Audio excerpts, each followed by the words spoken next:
Hello, and thank you once again for joining our training today. Um, as we all know, the education realm has changed over the course of 6 months, and it has become a bit more challenging. The goal of today's training is to prepare our educators of today, tomorrow, and the future for remote or distance learning. Upon completion of this course, you will walk out knowing how to create a Zoom account if you don't have one, use its dashboard, schedule meetings, as well as how to make sure your meeting room is safe and free from Zoom bombing. If you do not have an account, please click on the orange button on the upper right-hand corner of your screen that says Sign Up, It's Free. By clicking this button, you'll have to verify your date of birth. This is to ensure that you are of age to have an account. Children 16 and under are not allowed to have an account on their own. Now, what I want you to do, those of you that have a login, go ahead and sign in. Usually you'll sign in with your work email address and of course your password. So once you're signed in, you'll come up to this page where it is talking about your meetings. You have upcoming meetings, previous meetings, personal meetings, and meeting templates. What we're going to do today is we're going to schedule a new meeting. And while we're scheduling this new meeting, we're going to walk through how to secure your room so that intruders cannot come in. You're going to learn how to mute your participants and to give them only specific or limited access because of course we are in the teaching sector, so we want to make sure that our lessons are coming across to our students with hopefully very little distraction. So let's go ahead and schedule a meeting. So click on schedule a meeting. You have here, it says topic, and by default it says my meeting. However, you can change that to whatever topic you would like. In this case, we're talking about Zoom. So I'm going to title mine Zoom Intro. You have the option to write a description about what your course is going to cover or what your session is going to cover, or you can just leave it blank. Now we're going to schedule when we want this meeting to occur.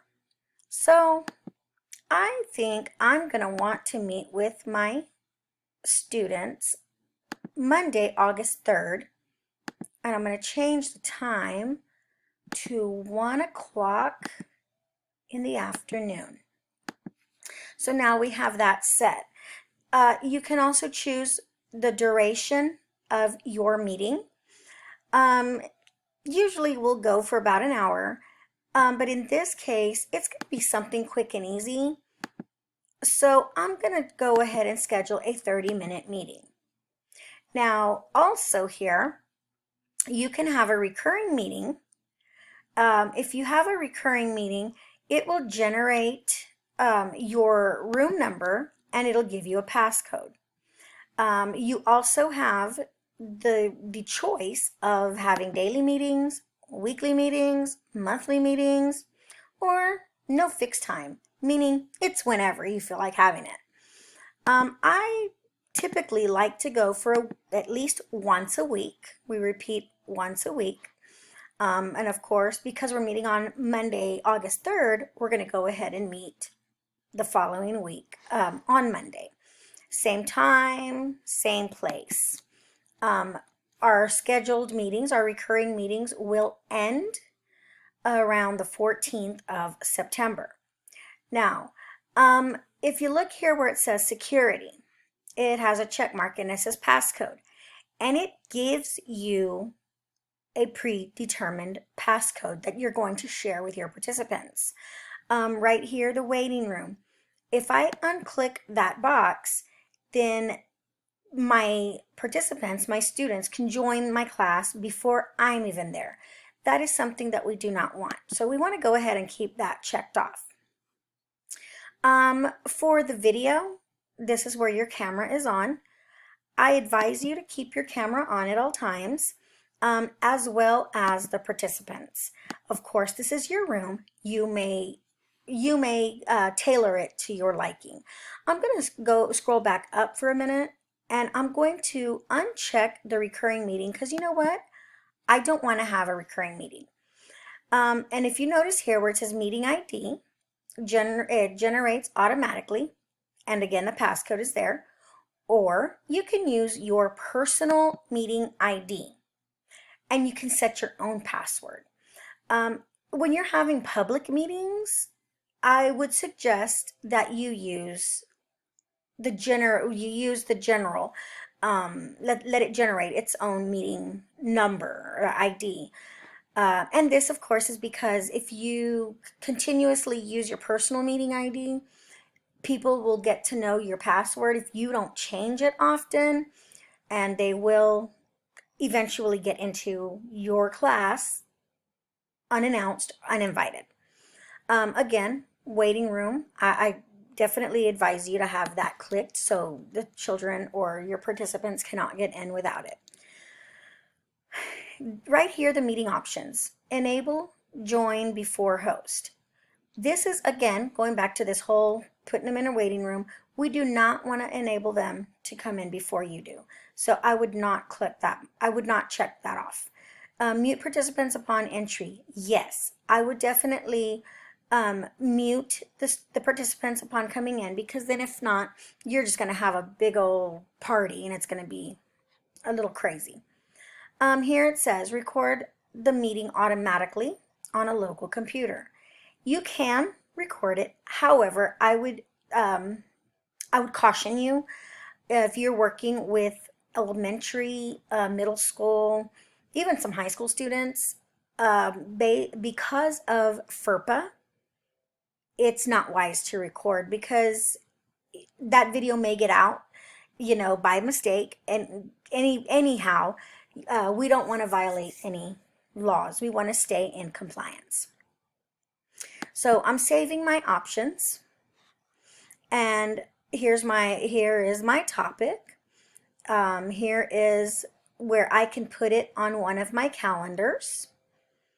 Here's your security, and yes, this little green mark means they have to type in the password, and yes, the waiting room is enabled.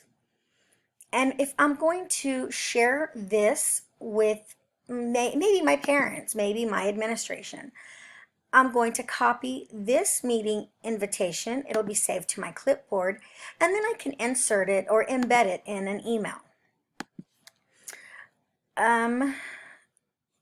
I'm going to go ahead and start this meeting. Now, we're not going to have participants at this time. However, we will have at least a good baseline as to how to maneuver our way through. As soon as this connects, hi. There is etiquette for Zoom, and part of it is your eye level, where you're looking when you're talking to your participants. So here, if I had more than one participant, then I would simply, as a matter of fact, I'm going to join my own meeting. There may be some echo, and if there is, I apologize. So let's see. 301-313-264. Okay, so if you notice, I'm going to turn my camera off on my phone. Or did I turn the wrong one off? I turned the wrong camera off. Okay.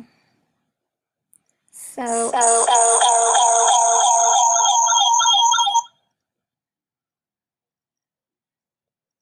there we go.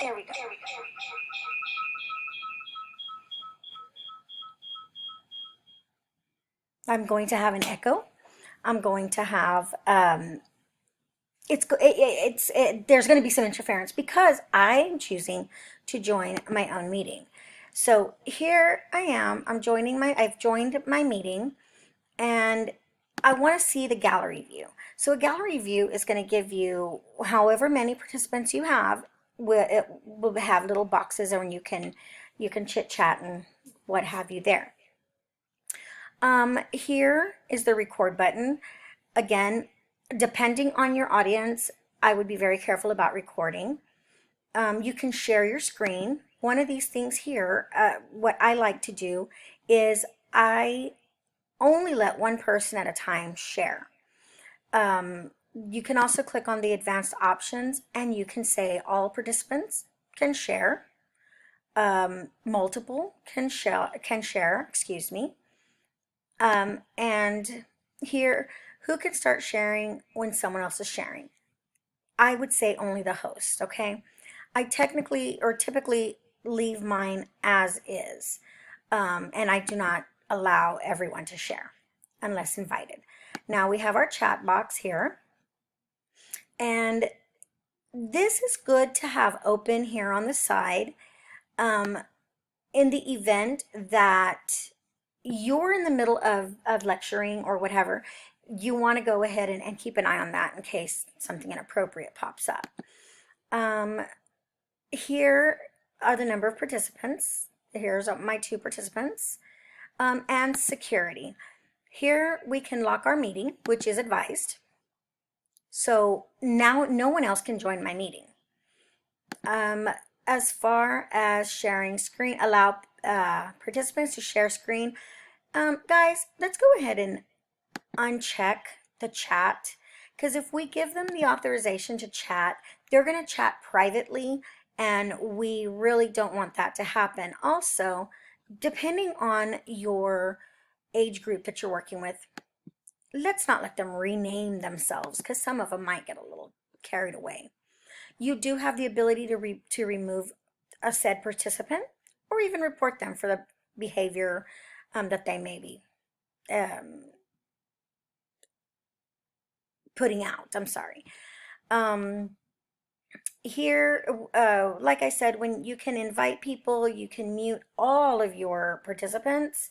You can also, one thing that I did not cover is that you can click here where I have unmute and more. I can click on more, and I can ask that person to start a video.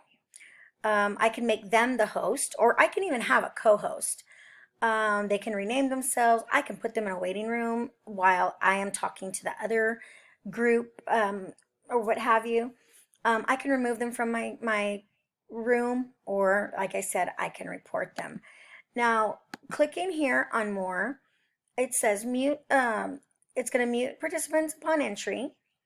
And here it says allow participants to unmute themselves. We don't want to do that because it becomes too loud and too much. We don't need to play, I mean, these are up to you, pretty much, the chimes and what have you. It's very important to do your best to stay safe, and make sure your students are secure. This is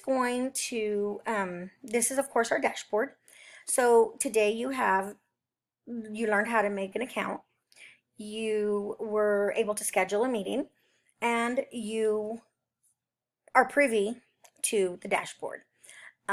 If you have any questions, comments, or concerns, please feel free to email me, or text, however you'd like to do it.